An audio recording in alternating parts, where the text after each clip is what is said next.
एक नई सुबह, एक नया रंग, एक हवा में नई सी खुशबू, नया ताजापन, फ्रेशनेस, सब कुछ नया नया और एक नए दिन की शुरुआत। और सुबह सुबह की हवा में घुलता ताजगी का एक नया एहसास। बिल्कुल, तो इस नई शुरुआत में आप सबको लेते हैं हम अपने साथ आप ही के फेवरेट प्रोग्राम प्रज्ञा प्रभात में, जहां पे हम सबसे पहले बात करेंगे कि कैसे आप अपनी बात को सही तरीके से कन्वे करें। और ले चलेंगे आपको गोल्डन टेम्पल और साथ ही बताएंगे पैक्ड फूड के फायदे और नुकसान।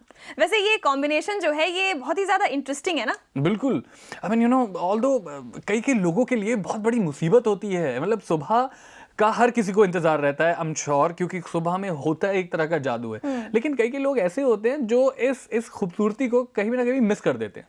हाँ वो तो है ना, क्योंकि अगर काम पर जाना हो या फिर बच्चों को सुबह सुबह स्कूल जाना हो भाई, तब तो मजबूरी है, उठना ही पड़ेगा। अदरवाइज ज्यादातर लोगों के लिए ना सुबह उठना एक बोझ सा बना रहता है। बिल्कुल बिल्कुल, तो फिर शुरू करें आज का सफर। बिल्कुल। मृता, तुम्हें एक बात बताओ, हम बात कर रहे हैं अपने कन्वे करने की बात। कभी कभी तुम्हारे साथ ऐसा हुआ है कि तुमने कहा कुछ, ठीक है, लेकिन सामने वाले ने उसका उल्टा समझ लिया? हाँ ऐसा होता है ना, और मुझे लगता है कि ऐसा बहुत लोगों के साथ होता है कि कई बार आप कहना कुछ और चाह रहे हैं बट सामने वाला उस बात को वैसे नहीं समझता और कुछ और ही मतलब निकाल लेता है। होता है यार, है ना, कई बार होता है, क्योंकि आप मतलब कुछ कहते हैं, आप कुछ बोल देते हैं। हाँ। और उस चक्कर में मतलब कभी कभी क्या होता है कि आपका ध्यान नहीं होता है, लेकिन आप बोल देते हैं और सामने वाला उसको गलत ले लेता है और या तो दिल पे ले लेता है और फिर बड़ी प्रॉब्लम्स हो जाती है। मुझे लगता है कि इसका मेन रीजन ये है कि आप तोल मोल के नहीं बोलते हैं। बिल्कुल। और इसी वजह से बहुत ज्यादा कंफ्यूजन बन जाती है। Very true. और यही कंफ्यूजन जो है व्यूअर्स, ये बहुत बड़ी प्रॉब्लम क्रिएट कर सकता है आपके लिए। यानी सिंपल सा मंत्र ये है कि जो भी बोलो संभल के बोलो, है ना। बिल्कुल, ताकि सामने वाला आपकी बात को ढंग से समझ सके, समझ पाए कि आप कहना क्या चाह रहे हैं। सही तरीके से एक फोकस के साथ, मतलब आपका जो भी बोलने का तरीका है वो सही हो। जैसे मेरा एक दोस्त है, वो मेरे से कहता रहता है कि यार विशाल, मैं बहुत ज्यादा परेशान हूँ। मैं मतलब समझाने की कुछ कोशिश करता हूँ और कोई समझ कुछ और जाता है और फिर बात का क्या हो जाता है। हाँ, ये जो क्या हो जाता है ना, इससे रिलेटेड है मुझे बहुत ही इंटरेस्टिंग कहानी याद आती है, तुम्हें बताती हूँ। जो हमें हमारी स्कूल टीचर ने सुनाई थी कि एक बार एक राज्य में जो पड़ोस का जो राज्य होता है उसके राजा चढ़ाई कर देते हैं। अच्छा। ठीक है, मतलब आक्रमण हो जाता है इस राज्य पे। हाँ, तो बस वो किले में घुसने ही वाले होते हैं। तो जो राजा होता है, जिस उस देश का, उस किले का, राज्य का, हाँ, जिनके ऊपर चढ़ाई हो रही होती है, वो अपने सेनापति को बोलते हैं कि रोको मत, आने दो। रोको मत, नहीं इन्हें बोलो रोको मत आने दो। देखो, हाँ, मतलब मैं भी कंफ्यूज हो गया, मतलब रोको मत आने दो। ऐसे कंफ्यूज हो गया वो सेनापति। अच्छा। और उसने अपनी सेना को कह दिया रोको मत, आने दो। रोको मत, राजा ने बोला रोको मत, आने दो। तो अब तुम सोच लो क्या हुआ होगा फिर। मतलब रोको मत आने दो हो गया रोको मत आने दो। हाँ, मतलब रोको मत आने दो, और इसी कंफ्यूजन की वजह से जो है उनका राज्य पूरा निपट गया। सही में वो दूसरा राज्य चढ़ गया उनके ऊपर। तो देखिए क्या हो सकता है अगर आपकी बात ठीक से कन्वे नहीं हो तो। बिल्कुल। तो व्यूअर्स, एक काम करते हैं, आपको आज हम बताई देते हैं और दिखाई देते हैं कि क्या कुछ तरीके होते हैं जिनको अगर आप ध्यान में रखें, जहन में रखें, अपने दिमाग में रखें, तो आप अच्छे से बात कन्वे कर पाएंगे। आइए देखते हैं।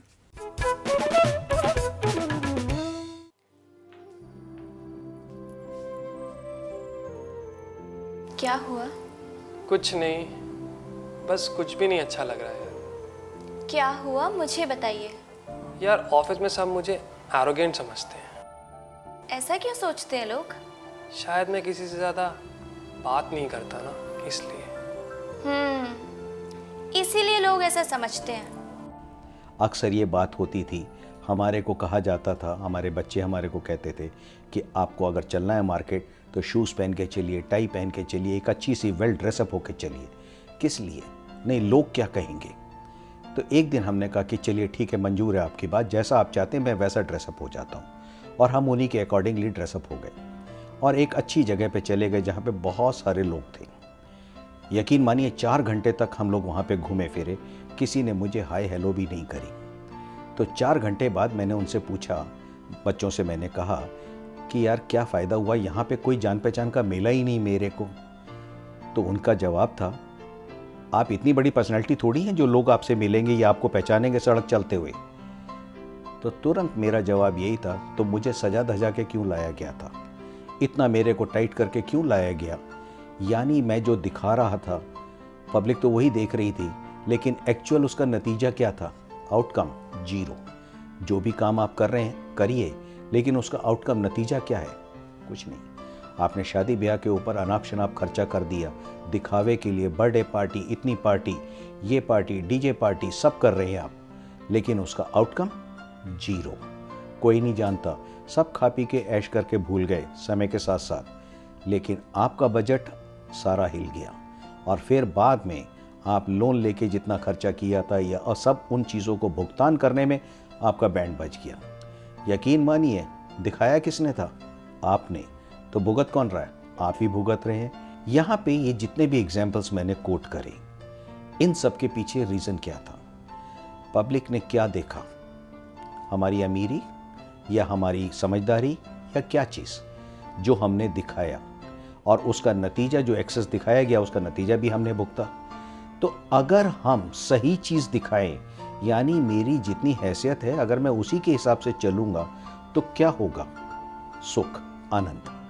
अगर आप जो भी कर सकते हैं सिर्फ उतनी सीमा में रह के करें तो ज़्यादा उचित होगा।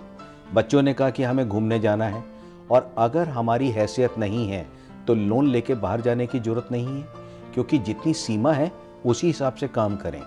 अक्सर लोग कहते हैं हमारा तो बजट बिगड़ गया, या हस्बैंड वाइफ को हमारे सर्विस करनी पड़ रही है क्योंकि बच्चों को हमने पब्लिक स्कूल में पढ़ाना है या बहुत अच्छे स्कूल्स में पढ़ाना है जहाँ की फ़ीस बहुत हैवी है। अब ये बजट किसने इम्बैलेंस किया है? जो हमारे मेन टेंशन का कारण है। घर परिवार के अंदर अक्सर बहस इन्हीं चीज़ों के ऊपर होती है। हम दिखाना चाहते थे, पब्लिक भी वही देख रही है, लेकिन अगर उस दिखावे के अंदर मैं थोड़ा सा परिवर्तन लाऊं, यानी जो मैं हूं और सही चीज़ उन्हें दिखाऊं, दिशा दिखाऊंगा, तो क्या होगा? बच्चे भी उसी तरह से चलेंगे। यानी अगर मेरे अंदर कोई छल कपट नहीं है और मैं कोई दिखावा नहीं कर रहा हूँ, किसी चीज़ को बढ़ा चढ़ा के प्रेजेंट नहीं कर रहा हूँ, तो क्या होगा? वो भी देखेंगे और असलियत को मानेंगे। यहाँ पे हमें जो भी कुछ दिखाना, अगर मैं पढ़ा लिखा हूँ तो अपनी नॉलेज को उतने तक ही सीमित करूँ, ये नहीं कि हर जगह मैं टांग पसार रहा हूँ, यानी हर किसी चीज़ के ऊपर बहस करना चाह रहा हूँ, दिखाना चाह रहा हूँ कि मैं समझदार बहुत ज़्यादा हूँ। अक्सर दो जने बात कर रहे होते हैं, तीसरा अपनी सलाह देने लग जाता है कि ऐसे ऐसे कर लो, जबकि उससे पूछा भी नहीं गया था। फिर बीच में क्यों बोले? क्योंकि वो दिखाना चाह रहा है कि मैं ज़्यादा समझदार हूँ, जबकि ऐसा नहीं था। अब यहाँ पे अगर आपकी बात नहीं मानी गई तो आपने छूटते ये कह दिया कि उनको क्या सलाह दें हम, वो मानते तो है नहीं। अब सलाह तो सलाह ही होती है, मानने वाली बात नहीं है। बेसिक चीज़ यहाँ पे हम लोग जो डिस्कस कर रहे हैं वो सिर्फ ये कि हमें क्या दिखा रहा है, और अगर वही चीज़ दिखानी है जो दुनिया देख रही है, लेकिन उसके अंदर क्या मेरी उतनी सीमा क्षमता है या नहीं है। अगर मेरी सीमा क्षमता नहीं है तो उससे बढ़ के मैं ना दिखाऊं और ना ही उसके बारे में बातचीत करूं।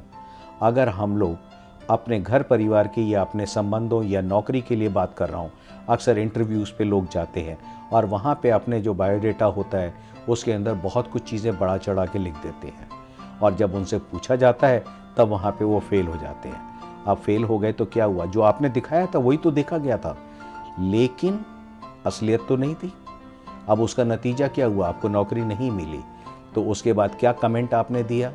आजकल तो भ्रष्टाचार है, हर जगह अप्रोच चलती है, अगर अप्रोच नहीं है तो आपको नौकरी नहीं मिलेगी। ऐसा हर जगह नहीं है। यकीन मानिए, जो आप हैं सिर्फ उस चीज़ को दिखाइए, सच्चाई को बताइए, और फिर आप देखेंगे कि आपको सफलता मिली।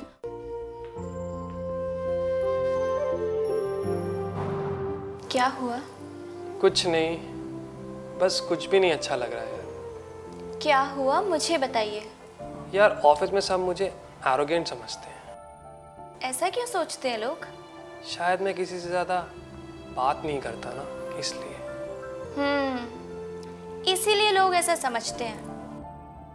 आप एक काम करिए, आप जब ऑफिस जाएं तो सबसे भले ही मत मिलिए, लेकिन सबकी तरफ मुस्कुराकर जरूर देखिएगा और फिर देखिएगा फर्क। तो viewers, now I am sure कि आप इन बातों को ध्यान में रखेंगे और फॉलो करेंगे अपनी लाइफ में। बिल्कुल, बहुत जरूरी है, वरना आपका भी हश्र वैसा ना हो जो उस राजा के साथ हुआ था। बिल्कुल। तो अभी फिलहाल एक छोटा सा ब्रेक का वक्त हो चुका है, और ब्रेक के बाद जो है बहुत सारी जरूरी और अहम बातें हैं जो आपके लिए जानना बहुत ज्यादा जरूरी है। तो ले लेते हैं ब्रेक। ओके, तो व्यूअर्स ले रहे हैं बहुत छोटा सा ब्रेक, कहीं मत जाइएगा, जल्दी वापस आ रहे हैं।